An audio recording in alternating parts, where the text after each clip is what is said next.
Wolff says understanding the emperor has no clothes will end Trump's presidency. Michael Wolff, author of the new bombshell book Fire and Fury, Inside Trump's White House, told the BBC in an interview broadcast Saturday that he believes understanding revelations resulting from his book about President Trump will finally end his presidency.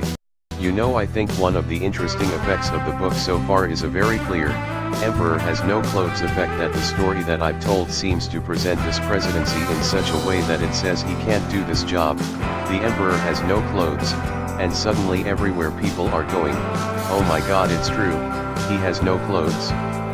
That's the background to the perception and the understanding that will finally end this presidency, Wolff told the BBC. Describes Mr. Trump in an unflattering light, as someone prone to fits of frustration who eats cheeseburgers and watches TV in bed at 6:30 p.m., and whose capabilities are questioned by his entire senior staff. He doesn't read, he doesn't listen, he's profoundly uncurious. He's just interested in what he's interested in and isn't interested in the larger problems of the world, almost any of them, Wolff told the BBC. That's on the one hand. So the other side is he's experiencing now issues, fundamentally physical, mental issues. Wolff continued. Wolff, who says he conducted more than 200 interviews for his book and took up a semi-permanent seat in the West Wing for months, was asked if he sees Mr. Trump as someone who is mentally incapable of being President of the United States. Well, I think he's intellectually incapable of being President of the United States, Wolff told the BBC. Trump took to Twitter early Saturday to defend himself, and slamming Wolff, saying he made up stories to sell his book. Michael Wolff is a total loser who made up stories in order to sell this really boring and untruthful book. He used sloppy Steve Bannon, who cried when he got fired and begged for his job.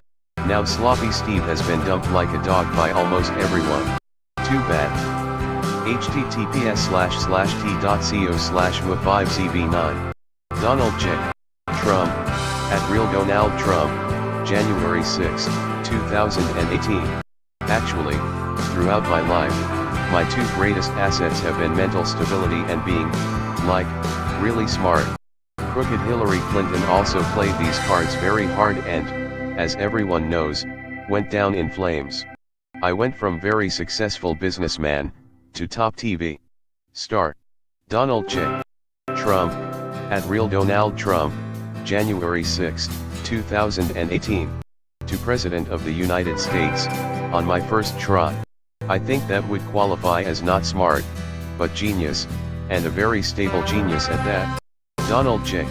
Trump, @RealDonaldTrump, January 6, 2018. Wolff also addressed his description of the president as childlike, an assessment senior officials in the White House share. He said, sometimes it's an 11-year-old. Sometimes it's a 6-year-old. Sometimes it's a 2-year-old, Wolff said. All about his need for immediate gratification. I want what I want, when I want.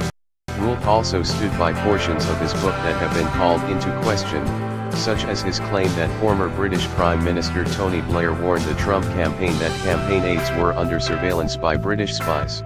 Blair has flat out denied the claim, but Wolff said he stands by his sources. Tony Blair, listen, Wolff told the BBC. All I know is that Steve Bannon and Tony Blair came to the White House. I actually was there, sitting on the couch. Saw him there. And shortly thereafter, Jared Kushner and Steve Bannon got into a car, went out to Langley to see the director of the CIA and the deputy director, and to ask about these things that Tony Blair had told the president. The author also addressed criticism that his book might be too one-dimensional, and if Mr. Trump was really incapable, he never could have made it to the White House. You know, I use the comparison of the producers, Wolff said. That this entire campaign was designed to bring Donald Trump fame and riches if he did not win, and winning is the thing that exposes him. And I would leave it there and say what we have is an event that should not have happened, and it is almost inexplicable that it did happen. And the fact that it has happened exposes the weakness of the system, but it also exposes Donald Trump himself. He has no clothes.